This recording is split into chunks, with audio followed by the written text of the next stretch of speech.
On passe vite fait vite fait non, mais on passe au match qu'on n'a pas pu débriefer dans la foulée. Parce que là aussi, il y avait des choses à dire assez sympathiques entre New York et Boston. Notamment Boston qui a perdu ce Game 1 à domicile et qui laisse l'avantage du terrain à des Knicks surprenants, mais on avait call un peu la possibilité de ce genre de scénario, quoi. On Ouais, avait... Boston qui s'est entêté sur un point précis durant tout le match. Mais au-delà de ça, tu vois, c'est mine de rien l'avance de 20 points qui font extrêmement vite dans le troisième. Pas de dire de bêtises, mais je crois à l'entrée du quatrième, ils ont recollé New York. Oui. Il me semble, tu vois. Non, parce qu'ils gagnent de 9. Hein. Ils gagnent 25-16 le quatrième quart-temps pour arracher la prolongue. Donc ils arrivent à moins 4, à moins 9. Mais l'avance, j'ai trouvé, après c'est peut-être du fait que je l'ai regardé en hold position, mais l'impression qu'elles font très vite. Hmm. Et c'est dommage parce qu'on avait vu Boston lors de ce premier tour là, face au Magic, que quand ils décident de mettre les barbelés en défense, c'est très compliqué de passer. Là, ça n'a pas été le cas. Alors après, en face, tu as eu des bonnes perfs. Je pense à du Jalen Brunson, du OG Anunoby. Et aussi des points sur lesquels, côté 6, t'as pas su assez appuyer. Tu vois, moi, j'ai souvenir 4, il est rapidement à 3 fautes dans le deuxième. Derrière, t'insistes pas. Et Brunson aussi, je crois, au bout d'un moment, il était embêté par les fautes. Mais non, après, les Knicks, très bonne perf de New York. Mais à l'image de leur run de l'année dernière, tu vois, les Celtics, c'est pas la première fois qu'ils perdent un match à domicile en début de série en ayant l'avantage du terrain. Hmm. Ils nous ont montré l'année dernière que même sans un Porzingis, ils pouvaient aller en finale de NBA. Donc à voir quelles seront les nouvelles. Il me semble qu'il était malade, hein, c'est ça? Si je Ouais. dis pas de bêtises. Ouais, c'est ça. Mais c'est un virus. C'est un virus un peu chelou et apparemment Mazzula n'a pas pu confirmer s'il il avait eu un truc aussi comme ça aussi en mars dernier. Et peut-être que c'est un truc récurrent, donc ça peut être un peu plus handicapant que juste il avait un rhume, quoi. Donc à voir. Franchement, je sais plus où j'ai entendu ça, mais des rumeurs comme quoi en fait ce serait juste du pipeau pour masquer un peu ses problèmes au genou. Hmm. Donc à voir, de toute façon ça sortira bien tôt ou tard. Mais ouais, à Boston de nous montrer une réaction d'orgueil de champion. Et on a vu mine de rien dans ce Game 1, et on en parlait pendant un peu la preview si je dis pas de bêtises, que tu peux t'appuyer sur des gars, que tu peux t'appuyer un peu plus sur des gars que tu pensais limités à certaines choses. Je pense notamment à Horford, pardon. Ouais. Je vois, il joue 34 minutes, il me semble, dans le match. Il propose un contenu sympa, mais là où je me dis que ça reste qu'un Game 1, que Boston a de la marge, c'est que certes, t'es les Knicks, tu viens t'imposer au TD Garden en prolongation de 3 points, mais pour que ça arrive, il faut que les Celtics shootent à 15 sur 60 à 3 points. Ouais, il y a de ça. Je vois ce que tu veux dire. Après, Al Horford a été très sympa dans son match. Par contre, dans le quatrième quart-temps, il est systématiquement ciblé sur pick and roll, le changement. Et Brunson, il mange sur lui. Mais vraiment, tu vois, quand tu parlais de gérer l'avance et de revenir, encore une fois, Jalen Brunson nous sort un quatrième quart-temps. Plus je vois Jalen Brunson, plus je me dis, est-ce qu'on n'est pas là face à un des mecs les plus clutch de l'histoire? Genre, sa manière de revenir et de scorer dans le quatrième quart-temps, j'ai l'impression que quand arrive le quatrième quart-temps, il entre dans un autre mode. Il est trop fort. Et encore, c'est très surprenant qu'il loupe le lay-up de la gagne là sur la dernière possession, parce qu'il est en vraie bonne situation. Mais Jalen Brunson, genre, ouais, il a switché sur Al Horford, et puis t'avais l'impression que tu pouvais lui mettre Al Horford, il a eu Derek White sur le dos, il a eu Jrue Holiday, il s'en foutait. Dès qu'il a fallu scorer, un petit screen, machin, un tout petit peu d'espace, bim, step back, side step, ça rentre. Bam, ça Ouais, rentre, non, ça ça rentre. punit tout de suite. Ça Clairement. punit. Et après, tu auras forcément, si tu veux passer, si tu veux éliminer Boston, tu auras forcément besoin de ce Jalen Brunson là. Mais c'est juste qu'après aussi, tes ailiers, ils ont fait un taf monstrueux. Et tu vois, c'est là où je voulais en venir aussi. On en avait parlé justement dans cette preview-là. Du côté, l'attaque des Celtics va être importante et notamment la variété dans leur attaque.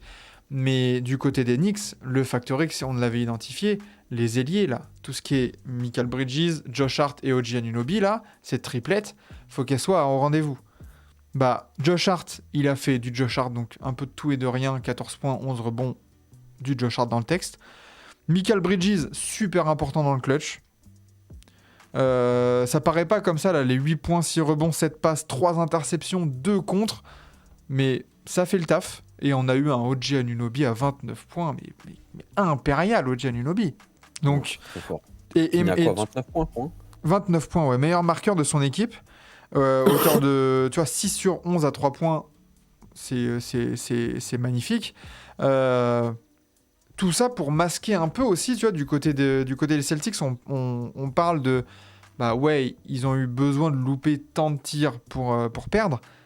Mine de rien, du côté des Knicks, tu gagnes en ayant un Karl Anthony Towns aussi vachement gêné au niveau des fautes en première mi-temps. Je crois qu'il joue presque pas du deuxième quart, en fait. Ouais, parce qu'il rapidement, il arrive à 3 fautes. Mais tu vois, ça, c'est plus un truc que je juge plus probable que le pourcentage à 3 points des Celtics. C'est-à-dire qu'on sait que Karl Anthony Towns, défensivement, alors il peut faire des efforts, ceci, cela, mais d'un point de vue global, tu souffles. Et les Celtics ont assez insisté en première mi-temps. Mais ce qui m'a surtout étonné, c'est qu'ils l'ont moins fait du coup en deuxième. Et il prend c'est sa dommage quatrième parce que, très rapidement. ouais, on sait très bien que. Après, moi, le premier, je le disais, notamment suite au premier tour face aux Pistons, où je trouvais que dès que Kat était bon, les Knicks étaient bons, ça gagnait, ceci, cela. Bah là, on voit que mine de rien, même quand il est un ton en dessous, voire 2 tons en dessous, arrive à gagner. Bon, merci d'autres gars comme du Jalen Brunson, du OG, tout ce genre de soldats. Mais je pense que mine de rien, c'est une faille exploitée côté Celtics, notamment Joe Mazzulla. Il a ce profil où on sait que ça va être. Faut aller au contact, faut aller au physique, faut leur rentrer dedans. Kat, il va être ciblé. Moi, j'attends, en tout cas, c'est vraiment une réaction que j'attends du côté des Seas. Il y a un match, vraiment, tu fais comprendre à New York on va que attaquer sur 4, on va vous le sortir et il faudra changer vos plans. Ouais, moi j'attends, comme tu dis, j'attends une réaction des Celtics, j'attends une réaction, une adaptation de Mazzulla pour voir si dans leur manière d'attaquer, je pense que ça peut, si ça crée pas un électrochoc du côté des Celtics, c'est de se dire, bon bah en fait on va pas shooter 60 fois, enfin on se rend compte qu'ils ont shooté 97 fois au total, dont 60 fois à 3 points. C'est quasiment... Moi, je crois que le truc qui m'avait le plus choqué, excuse-moi de te couper, Non. mais c'est, il me semble, Jalen Brown, Derrick White et Jason Tatum, les trois, ils prennent au moins 11 tirs à 3 points. Jalen Brown est à 1 sur 10, Derrick White à 5 sur 16 et Tatum à 4 sur 15. Ouais, tu vois, c'est énorme. Ils sont à 35 tirs à 3 points. Non. Mais surtout que... c'est 31, non, 41. 41 à 3. 41 tirs en 3 joueurs. Non, c'est pour ça que tu vois, vraiment, je trouve que Boston a de la marge. Parce que si tu prends de manière individuelle le groupe des Celtics, il y en a, ils ont croqué. Les trois notamment, là, dont Ah oui. cite.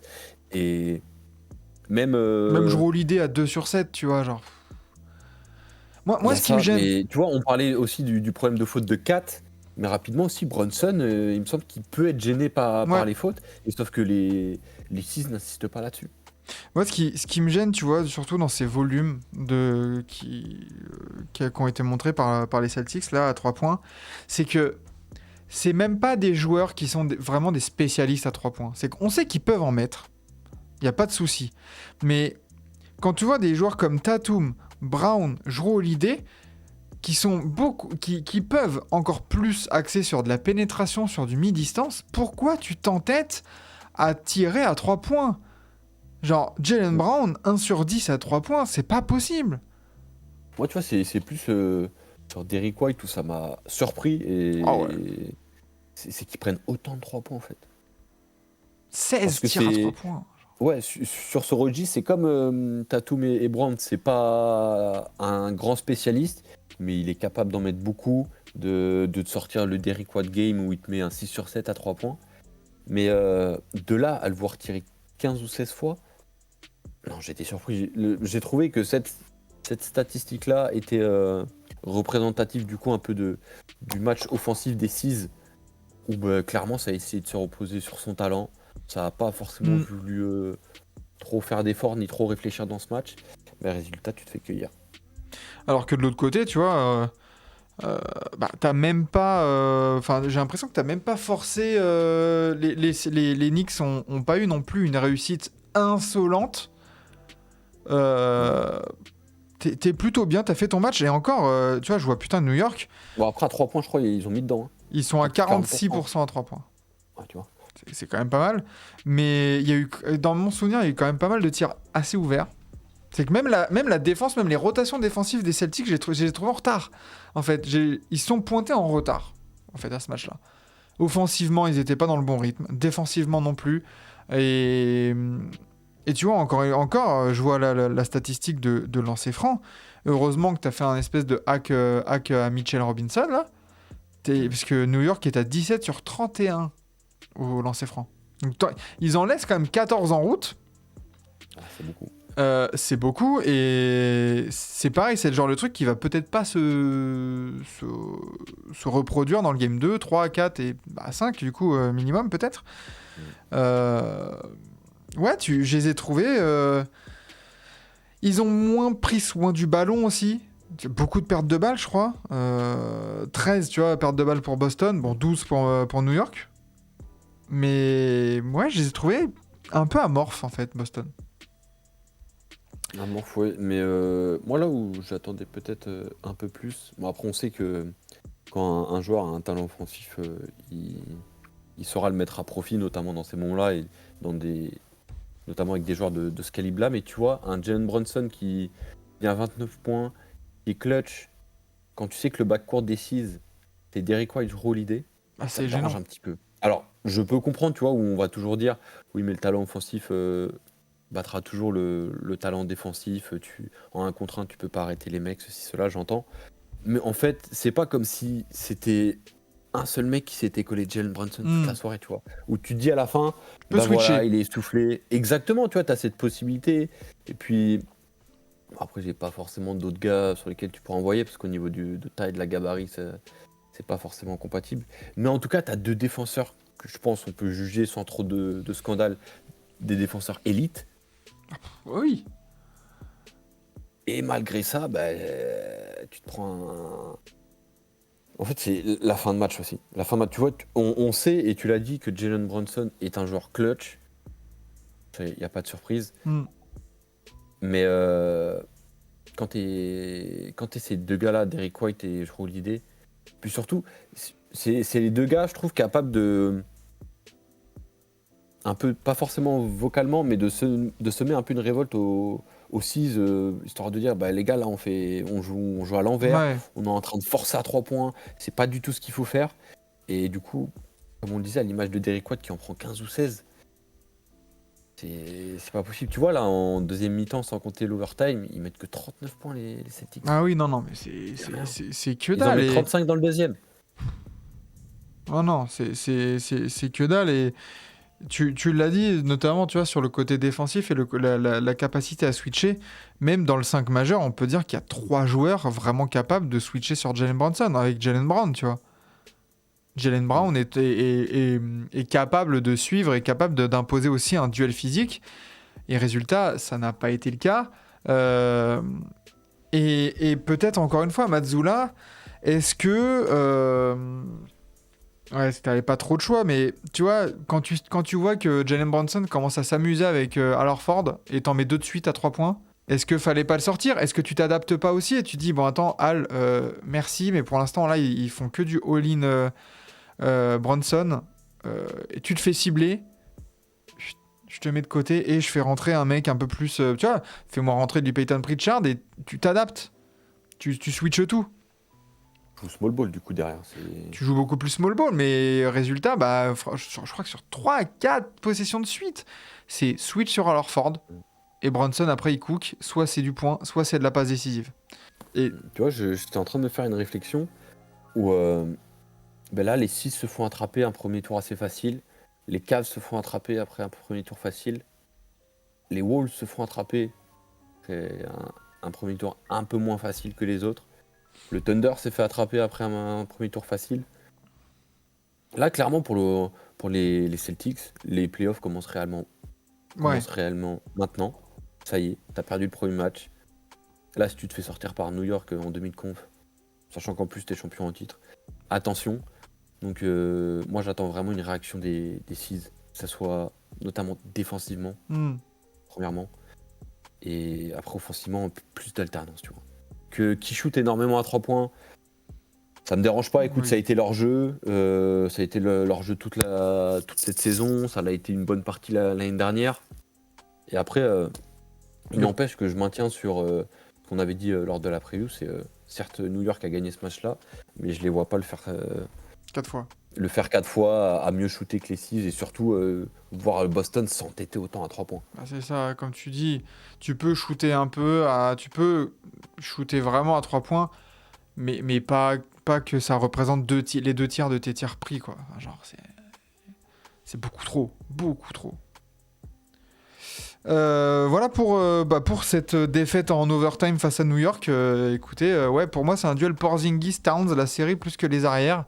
C'est vrai que ça peut se neutraliser sur le backcourt, mais la raquette et le rôle, tu vois, plus que Porzingis, je pense que c'est le rôle de Karl Anthony Towns. S'il arrive à gérer ses fautes et il va pouvoir scorer, que ce soit sur Al Horford ou Porzingis. Mais s'il commence à être gêné comme au Game 1, ouais, ils pourront plus là vraiment, comme tu dis, se reposer sur une adresse cataclysmique à 3 points. Je pense que Karl Anthony Towns, attention, il faut qu'il soit là, qu'il soit fiable et qu'il puisse aussi apporter une menace en fait, tout simplement, et que Jalen Brunson puisse aussi Brunson, Michael Bridges et tout ça, toute cette clique, profiter des espaces que vont ouvrir les paniers de Karl Anthony Towns. Coucou Carglass Répare, pardon. Coucou tout le monde, est-ce que c'est incroyable de se dire que le futur champion NBA est venu au Paris Games 2025 ? C'est vrai. Oh, la conclusion hâtive. Oh, la conclusion hâtive. Ah bah écoute...